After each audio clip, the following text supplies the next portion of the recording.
Rafael Nadal cruises into Australian Open semi-final after overcoming Milos Raonic in straight sets. Rafael Nadal beat Milos Raonic 6-4, 7-6, 9-7, 6-4 at Australian Open. The Spaniard will face Grigor Dimitrov in the semi-final in Melbourne.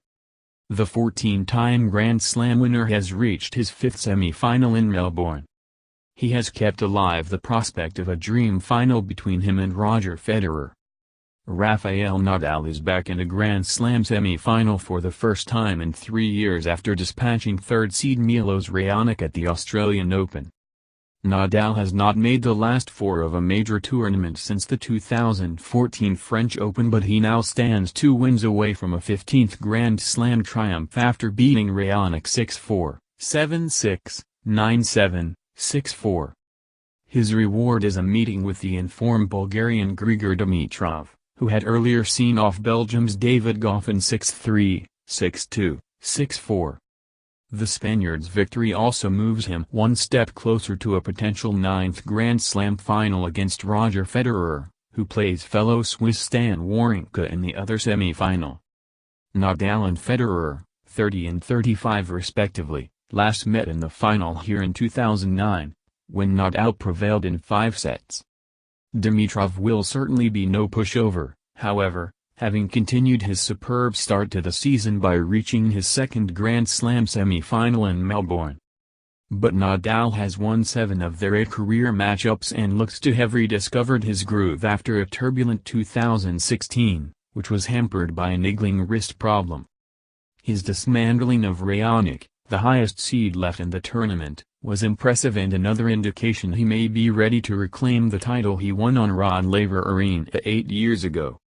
Nadal lost here in the first round to Fernando Verdasco 12 months ago and admitted to wondering if he might never challenge for major honors again. "I am not a very arrogant person, so I always have doubts," Nadal said. "It is normal, even when I was winning a lot I have doubts, so you can imagine I have more when I am not winning and have injuries. The good thing is when you have doubts you feel ready to work more, you know how tough all the victories are. I had a great career but had a lot of tough moments that makes me enjoy even more the good moments like today." Raonic squandered 6 set points in a tight second set, 3 at 5-4 and another 3 in the tiebreak, before Nadal converted his first to move 2 sets clear. The Canadian had beaten Nadal in Brisbane earlier this month, but he struggled with his opponent's pace and power, and never looked like mounting a fight back. "I was playing a very difficult opponent," Nadal said. "I tried to come inside the court more and know in the tough moments he has one of the top serves on the tour and is able to play aggressive on the return. I had to stay very concentrated on my serve and accept that difficulties in the match can happen." Nadal will play Dimitrov on Friday, a day later than Federer's match with Wawrinka, but said he would be watching the all-Swiss showdown. "I love the sport," Nadal said. "If you don't want to watch this match, you don't like the sport." Dimitrov was tipped as a future star when he made the last 4 at Wimbledon in 2014, but it has taken longer than expected for his talent to blossom.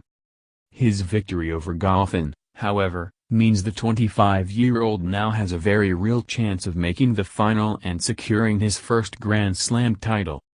"I knew it was not going to be easy," Dimitrov said. "I think the first set was nerve-wracking. I felt I could play well but was not striking the ball as well as I could. I was a bit passive, but with each point I was feeling a bit better and I was finding my groove. I'm just so happy right now."